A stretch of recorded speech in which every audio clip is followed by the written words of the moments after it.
gas, and it looks at this point that she's short on her funding for the trip.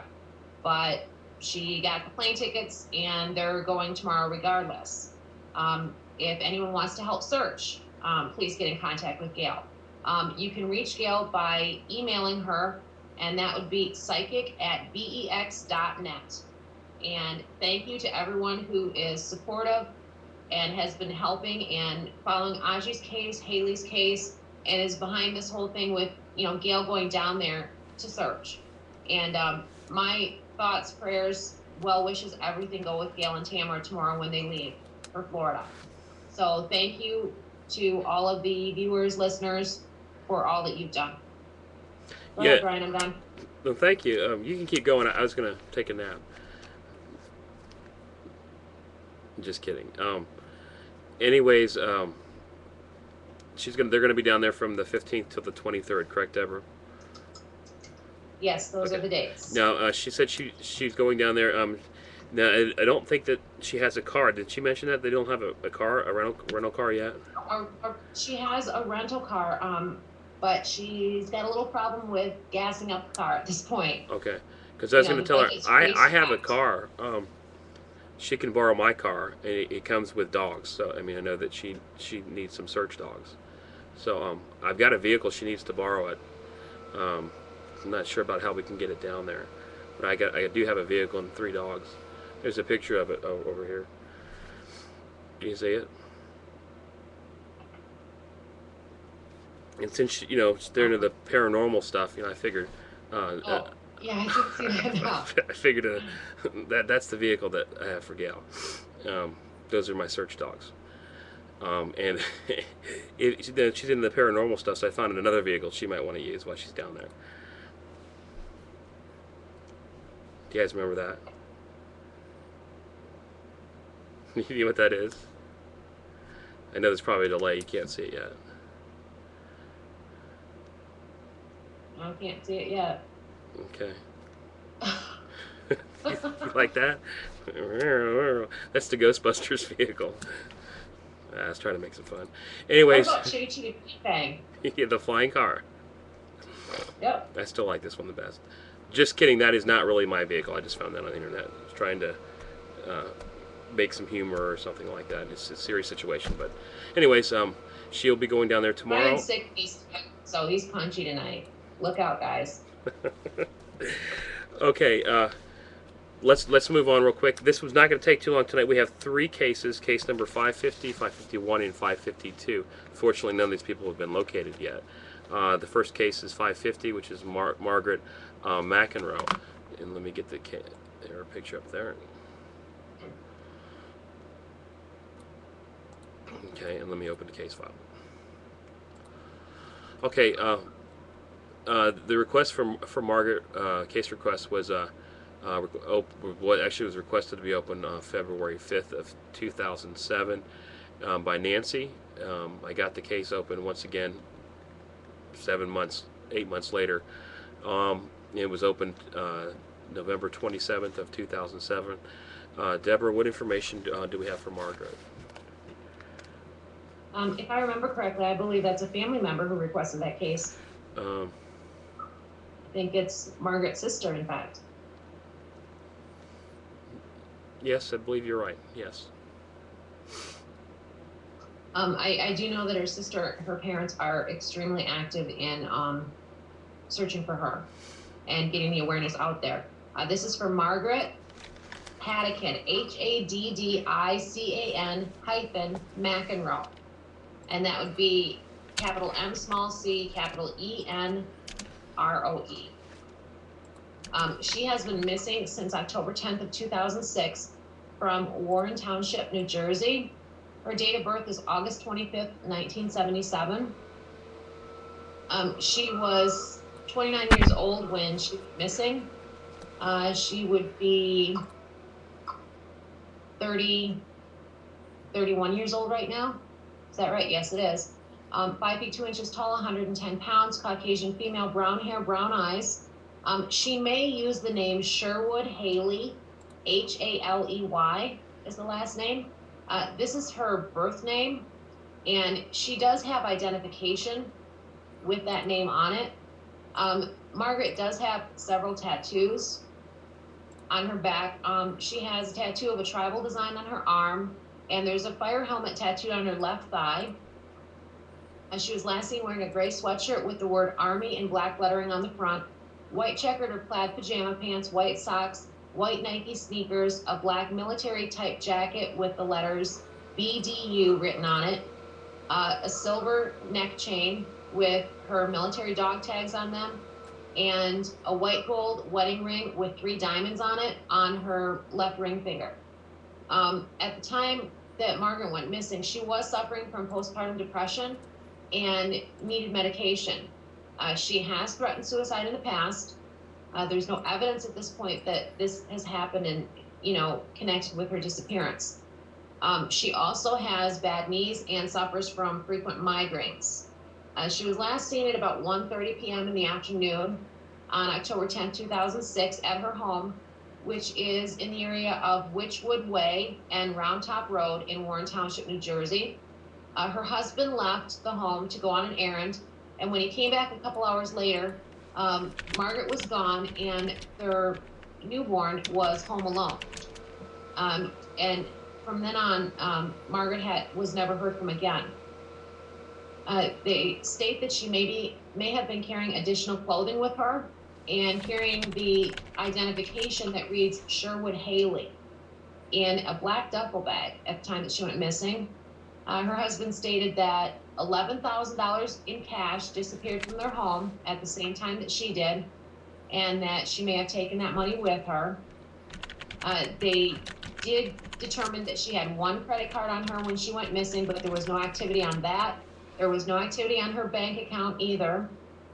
She did leave behind her vehicle and her cell phone, so she didn't even have a cell phone with her. In the past, she has left her home for short periods of time, and as a result, her husband did not report her missing for 2 days this time. She'd never been gone that long before, so this time he reported her missing.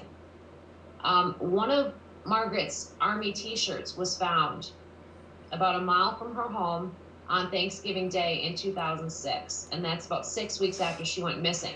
They found it on Dock Watch Hollow Road. They did send it off to a lab for analysis, and they weren't able to get anything from it that was useful. The shirt was not weathered, so they didn't think that it was outside for very long. At the time that Margaret went missing, she was a firefighter with the Mount Bethel Fire Company, and her husband was also a firefighter. They describe her, even though she's short and of slight build, they describe her as very tough and physically strong for a female. She played sports and trained in boxing as a teenager, and she enlisted in the Army in 2001. She did her basic training at Fort Jackson in Columbia, South Carolina, and during her time in the Army, she was working as a tank mechanic. She was discharged in early 2004 for medical reasons. She does have 3 children, 2 by her husband and 1 by a previous relationship. Margaret, I mentioned her birth name of Sherwood Haleigh, and that is because she was adopted when she was a baby. In 1998, she did seek out her mother, and it does state that they had a close relationship. At this point, authorities don't have very much evidence to indicate what could have happened to Margaret. So they're not ruling anything out. Everyone states, her family, her coworkers, everyone that knew her says that she was behaving normally prior to disappearing, despite the fact that she had the postpartum depression going on. So what do you have in this case, Brian? I've got 2 dream drawings from November 28th of 07. The first one says, SSN tax records can find her, DOD employee GS7, 47 years old and married. O, and the letters SH, and then JA. SSN would be Social Security tax records, and DOD would be Department of Defense, and there is a level called G7. Next dream drawing says, She met Jason on AOL. He took her back to Fort Bragg apartment 36, McDonald's West. That to me looks like a barracks. There are barracks that look like that in Fort Bragg.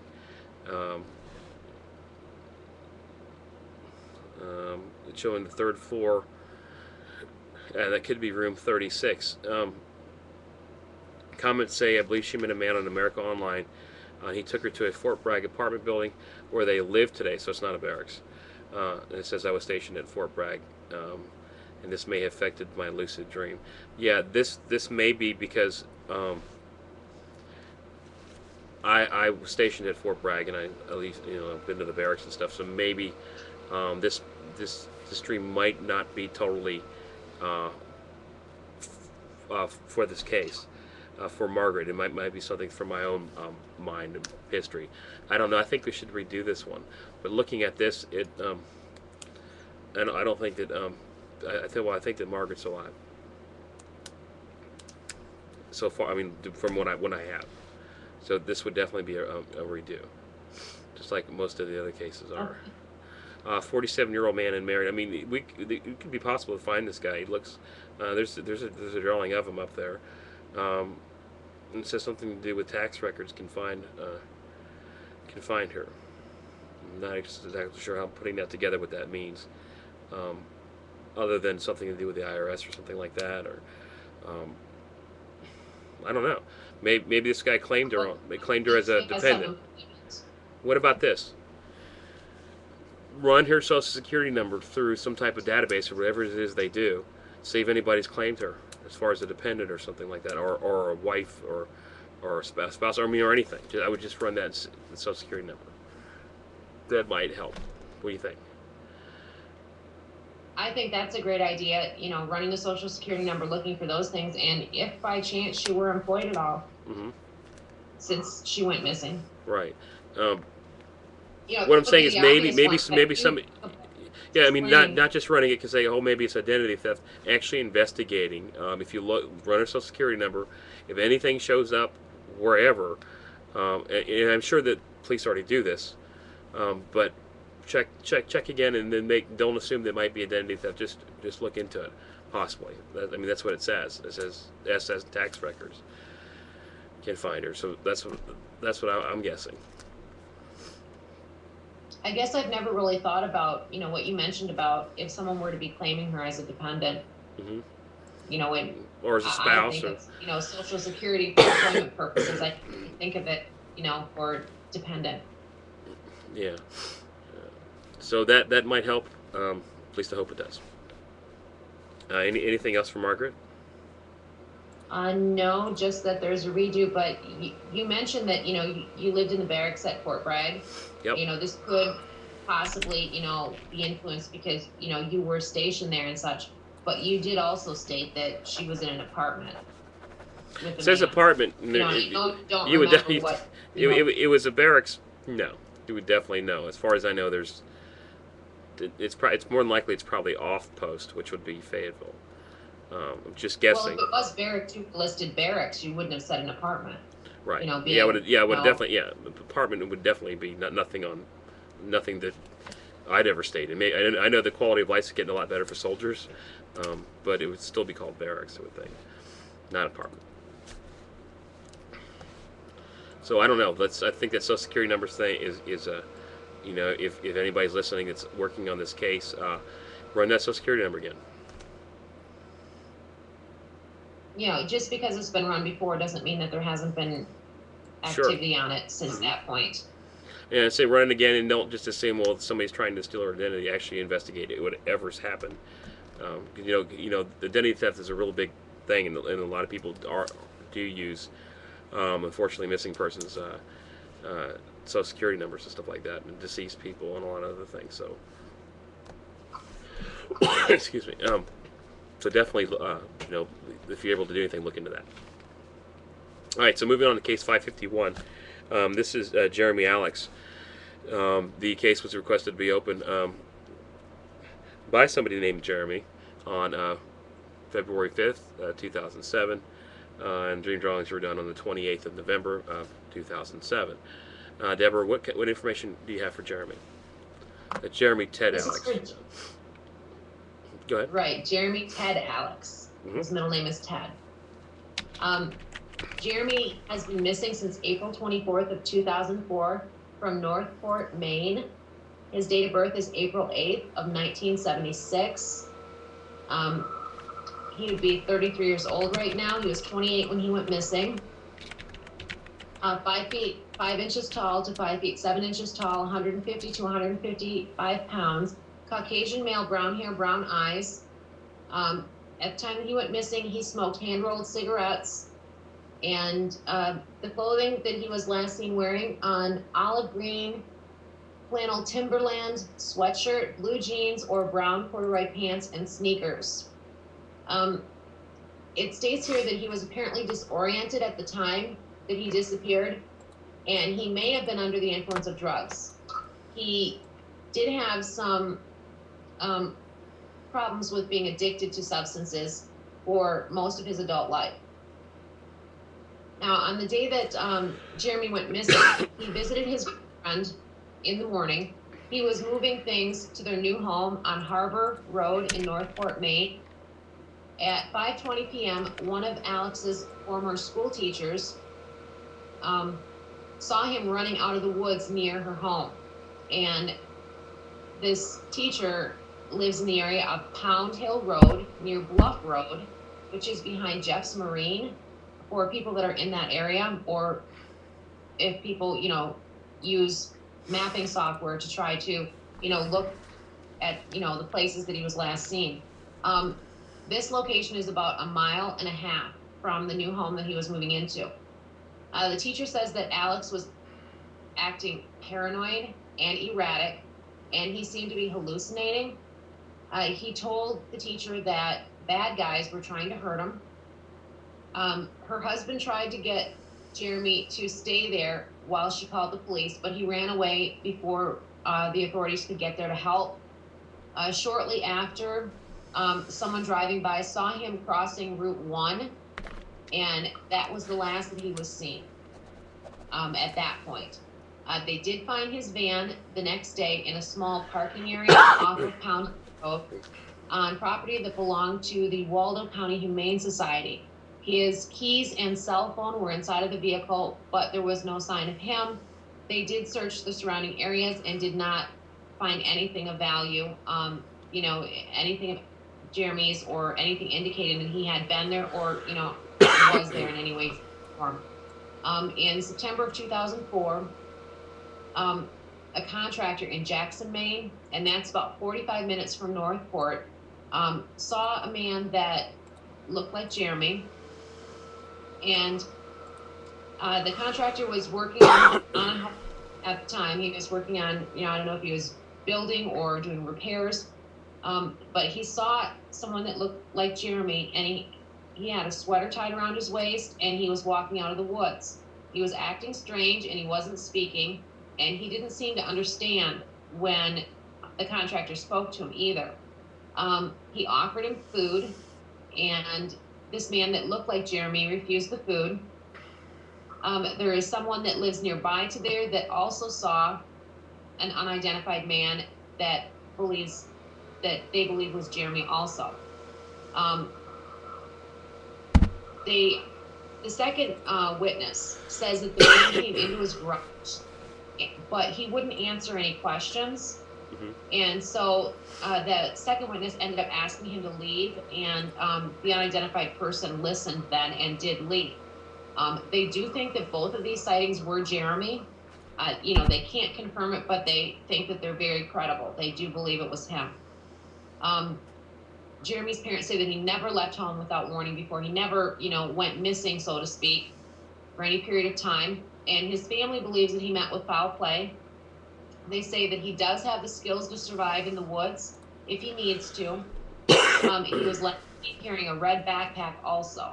Now, I'm not sure, what he had in that backpack. I did look to see if I could find out, online, researching it, and I did not come up with, the contents of that. At the time that Jeremy went missing, he was working as a freelance gardener. He enjoys skateboarding, reading, and playing the guitar. So that's what I have. What do you have in this case, Brian? All right, thank you, Deborah. Good research. Um, the case was opened on November 28th of 2007. Unfortunately, I do not think that Jeremy is alive, and I'll explain why here in a second. The first dream drawing says, sorry, he had a brain seizure. Spelling is incorrect. Brought on by crank. That says could be drugs. He ran north to Willow Woods. Crank would be methamphetamines, and it is possible that meth can affect the brain and bring on seizures. Second dream drawing says white sign 2.6 miles. I need to be safe and alone. I think that's what he was thinking. He needed to be safe and alone. And then there's the number 9 there. I'm not exactly sure what the number 9 is, but that's a sign, and I'm not exactly sure what's on there. It looks like maybe a building. I'm not sure if you guys are looking at it, but it's the middle picture up there. That's the case we're looking at. It says white sign 2.6 miles. Next dream drawing says search again, dogs will find his shoes. And then there's a little symbol up there, and I recognize that symbol. That to me is the feeling of death. It's a really kind of warm, wonderful feeling. And you're engulfed with white light and stuff like that. That's kind of how I draw it. Sometimes it's more intense, but that's what I think there. It says search again, and then the letter D, dogs will find his shoes. And then it says comments, I think that Jerry had some sort of brain trauma. However, I do not think it was caused by external injury, just something just of all of a sudden made him very scared, like something was going to kill him. But I don't think anybody really was. It also says, I do not know if he is alive, but I hope he is, Brian.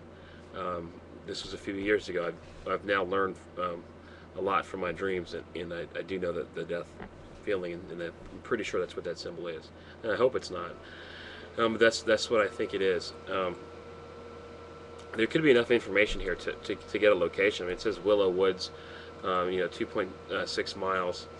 Search again. So if there's been any dogs out there or something like that in the area, if there is a Willow Woods, we've done no research on this. There's been nothing posted at all as far as from any of the readers or me. I don't know what's in the forums, but I'm willing to bet nothing. So I think some research on this one would be in order. Deborah, what do you think? I think that's a great idea. Okay. And based on that research, if a redo is necessary at that point. Right. Anything else for Jeremy? No, I don't have anything else. Okay. Moving on to our last case of the night. It's case number 552. Requested to be opened January 26th of 07 by Shez, and it was not opened until November 29th of 2007.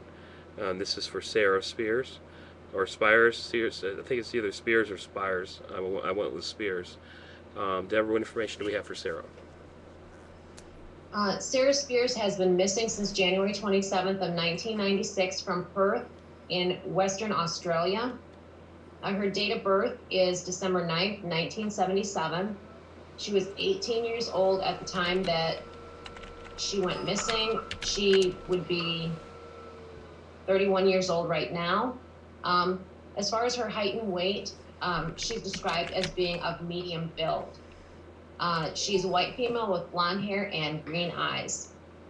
The last time she was seen was about 2 in the morning, and that was at a nightclub in Perth. And she left the nightclub, and she was planning on catching a taxi. The taxi driver came forward in 1996 with information about Sarah. He said he remembered picking her up the night before she disappeared, and that was on Australia Day. I'm not quite sure what Australia Day is. He told police that they should be looking for a fellow passenger that was with Sarah, a man who had shared the taxi with her. The man did not appear to know her, according to the taxi driver. There was another woman in the taxi also, and she was a stranger, and they doubled up in the cab that night. After he dropped the second woman off in what they call Dalkeith, Dalkeith, he took the man and Sarah to the Windsor Hotel, is what it states. the taxi driver says that the man pushed Sarah out of the cab and then paid the bill for the cab fare. Police did raid the taxi driver's home in August of 2004. So that is actually like 8.5 years after she went missing. They were armed with a search warrant, and listed on the search warrant were all of the personal items that belonged to Sarah. They looked around his garden, and they searched 2 dwellings on his property. One was a home, one was what they call transporter or transportable or something like that. It's some kind of Australian term, and from what I understand, it translates to possibly like a mobile home, or a large camper of some sort. The taxi driver said that he ended up taking Sarah in his cab twice in the same night. He said the first trip he had taken her from Wellington Street, Mossman Park to Club Bayview, and the second had been from Claremont to South Perth.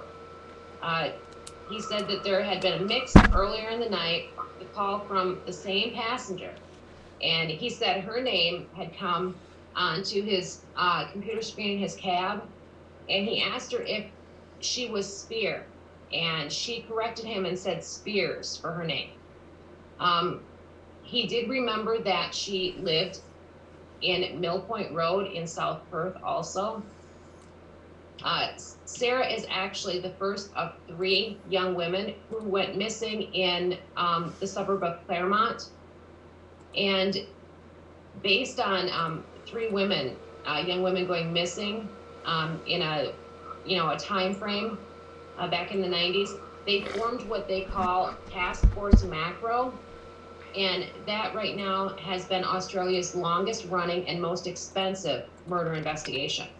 So, it doesn't, what I found, as far as information for Sarah, they word things a little different, when they're from other countries and stuff, and this being from Australia. So it doesn't, come out and say they suspect foul play or something like that, but it says, murder investigation. So it looks like, authorities don't believe that Sarah, is alive. They feel that she's deceased.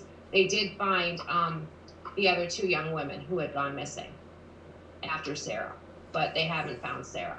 And what do you have in this case, Brian? Thanks, Deborah.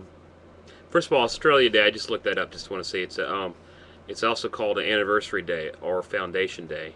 It's celebrated on the 26th of January and commemorates the arrival of the First Fleet in 1788 that landed in Sydney Cove. So it's basically their anniversary day. I guess like our July 4th, maybe. Yeah, that's probably what I'd compare it to. Okay. Yeah, this case I was looking at. I've been reading some stuff that was posted. I think that that Sarah was murdered and was murdered by a serial killer. And I've got some information here. Let me just read what's on the dream drawings. They were done on November 29th of 07. It says no car, white gate, 7148. There's a drawing of a white type of gate. It's got 1, 2, 3, 4 things that go across. Not sure how accurate that would be. Next one is a drawing of a man. It says S.K. Perth, P-E-R-T-H. S.K. Perth might be the gentleman of the serial killer I'm referring to. 47 years old, and it says model trains, 5 murders, will not be a 6th, and then LLC. According to this, the man that's drawn here with glasses, balding hair, maybe likes model trains or runs a model train shop or something like that, has killed 5 people, and he will not be getting away with a 6th one. So unless in Australia, unless there's been a case that somebody's just been arrested for several murders, this guy maybe still be at large. It also says on the bottom, these are my comments from 2007. At first I thought Perth, there's some information here then. First I thought that Perth was this man's last name, but then reading it again, discovered that it was a town in Australia. Okay, so that's important. Just reading the comments. That's actually, we need to post that in there because that's actually not the.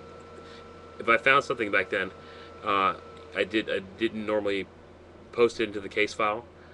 So let's look up Perths, Perths, Australia. Okay, And, Perth is where she went, where she was last seen. okay. In a night in Perth, Australia. Okay. And the thing is, though, I didn't know any of that stuff back then, so this is important. Definitely important. And it says, but when I did the RV, I only had a sheet of paper with Sarah's name on it. Generally, I do not use case information on my RVs or lucid dreams. Usually just a name and sometimes a photo. I believe that Sarah is near a very bright white fence. The number 7148 might be a house number, but I did not see a house. I do not know if she's safe, but there's a good chance of it. And I did not feel death. Okay. Okay, if I did not feel death, that's good. But it does say 5 murders will not be a 6th, so maybe she's still alive, and that's the 6th one we're talking about.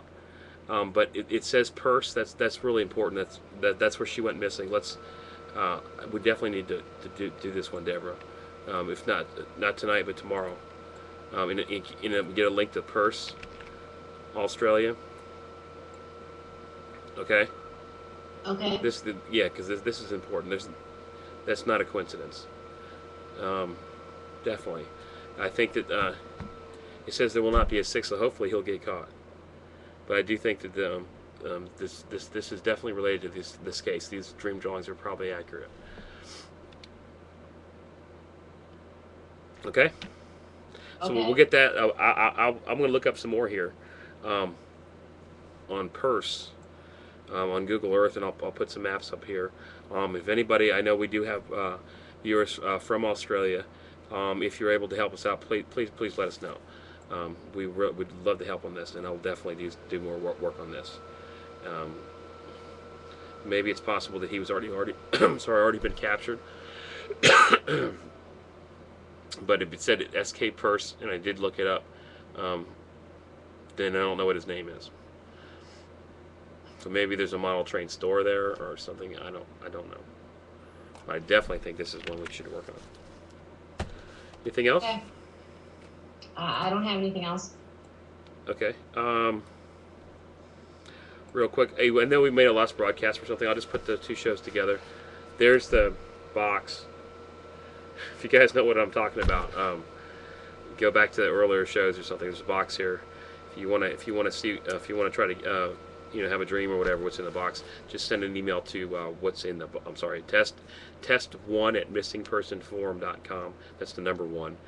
You'll get a email back with the location of the box and a picture of it. Fold it, put it on your pillow, try to have a dream.